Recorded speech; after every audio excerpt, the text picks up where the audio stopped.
अस्सलाम वालेकुम व्यूअर्स, मैं हूं समीना पाशा। नवंबर का महीना जब शुरू हुआ था तो अपने एक वीलॉग में मैंने आपसे कहा था कि ये बड़ा हैपनिंग वाला महीना है और इस महीने के इख्तिताम तक कोई ना कोई जो सूरत हाल है वो वाज़े हो चुकी होगी कि आइंदा पाकिस्तान का सियासी मंजरनामा क्या होने जा रहा है और पाकिस्तान की डायरेक्शन क्या होगी। बहुत से सवालात के जवाबात मिल चुके होंगे और ये काफ़ी ज़्यादा जिसको कहते हैं ना कि हलचल वाला महीना रहेगा और हमने ऐसा होते देखा भी, क्योंकि आपको मालूम है कि नवंबर शुरू होते ही खान साहब ने लॉन्ग मार्च का आगाज़ कर दिया और ये ऐसा लंबा लॉन्ग मार्च था, ऐसा लंबा लॉन्ग मार्च था कि पूरा महीना ही नवंबर का लॉन्ग मार्च में ही गुजर गया है। खान साहब ने लाहौर से इसका आगाज़ किया था, पिंडी तक और इस्लामाबाद तक उन्हें पहुंचना था, लेकिन ये 4-5 घंटों का सफ़र 4-5 हफ्तों तक ऐसा लग रहा है कि मुहीत हो चुका है। उसमें बहुत कुछ हुआ है, खान साहब पर हमला भी हुआ वज़ीराबाद में और इसके साथ साथ हमने ये भी देखा कि आर्मी चीफ़ की अपॉइंटमेंट्स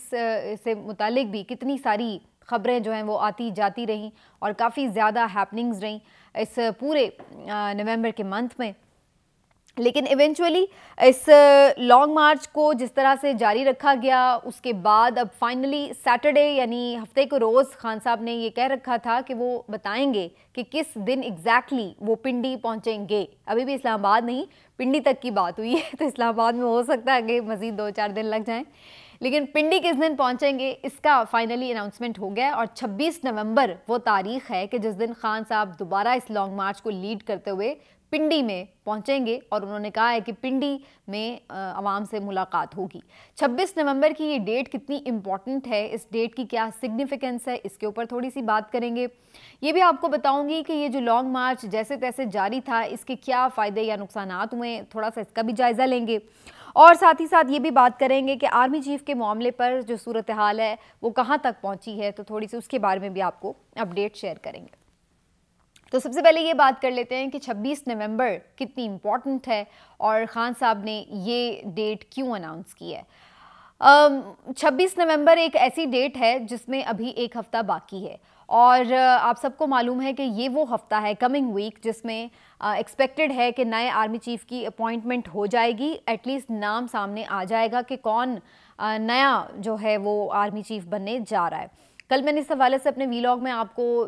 4-5 जो सीनियर नाम थे वो बता दिए थे और उन नामों में से एक नाम के हवाले से ये बताया जा रहा है कि army chief general Qamar Javed Bajwa के रिटायरमेंट से 2 दिन पहले 27 नवंबर को लेफ्टिनेंट जनरल आसिम जो हैं वो रिटायर होने जा रहे हैं और आसिम मुनीर साहब जो हैं उनके बारे में आम तासुर ये है कि शायद वो PMLN के फेवरेट हैं, इस फेवरेट कैंडिडेट हैं इस तैनाती के लिए।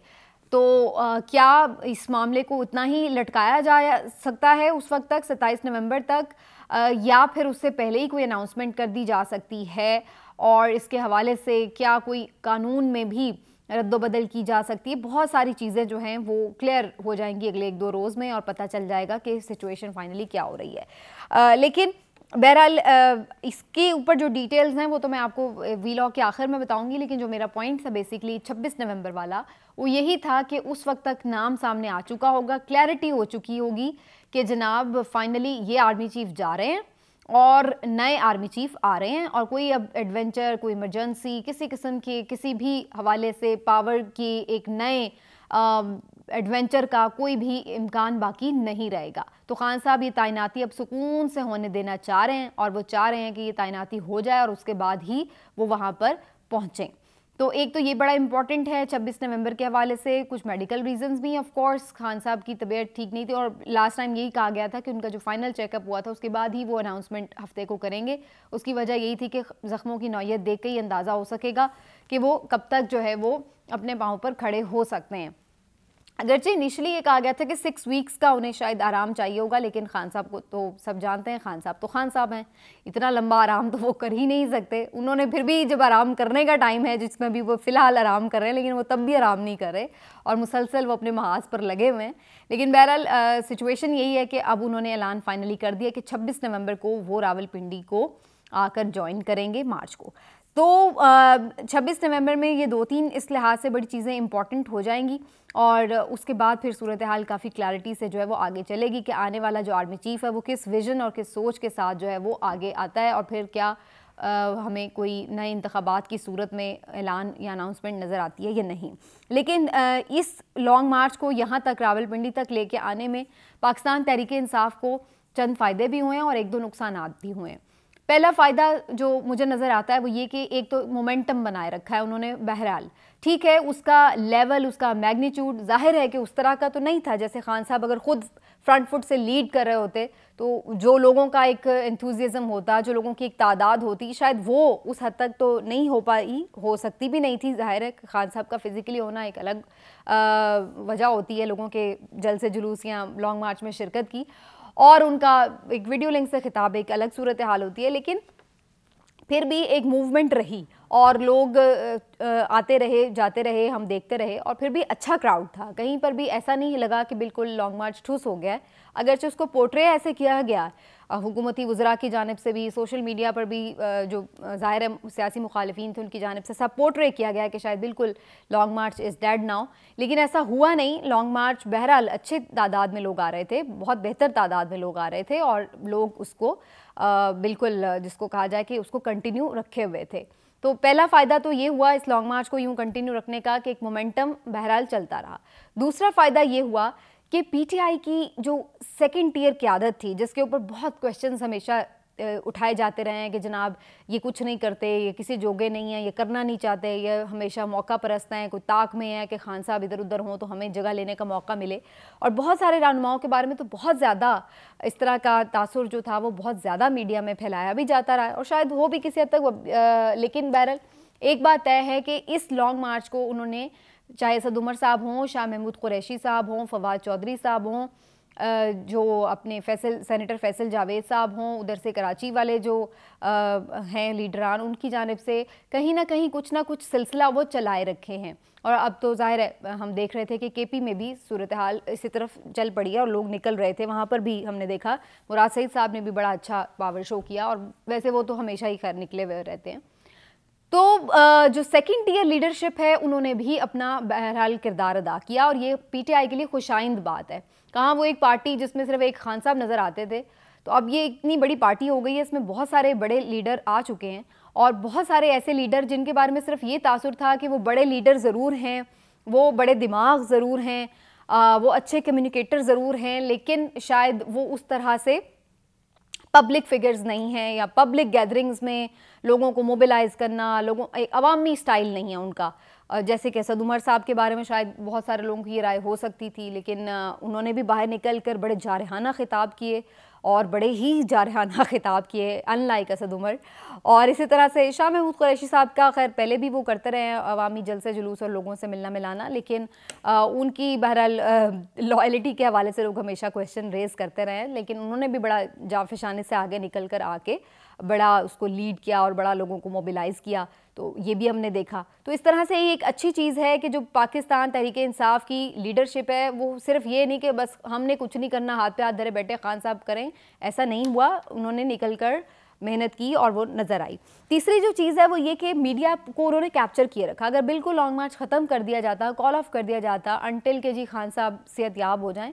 तो फिर मीडिया की जो एक कैप्चरिंग थी वो बिल्कुल ख़त्म हो जाती। खैर मीडिया ने उस वक्त भी बहुत, जो मीडिया हाउसेस बिल्कुल उसको कवर नहीं करते, तो वो तो अभी भी नहीं कर रहे थे, और वो जब खान साहब भी लीड कर रहे थे तो तब भी नहीं कर रहे थे। लेकिन अदर दैन दैट एक जो सोशल मीडिया पर कवरेज थी, जो एक यूट्यूब्स पर कवरेज थी, जो एक चंद चैनल्स जो कवर कर रहे थे इस इवेंट को, उनके लिए वहाँ पर उनकी कवरेज पर इस तरह से जारी रही। तो वो एक मीडिया कैप्चरिंग जो थी, चाहे वो सोशल मीडिया पर हो जिस तरह भी, तो वो जारी रही।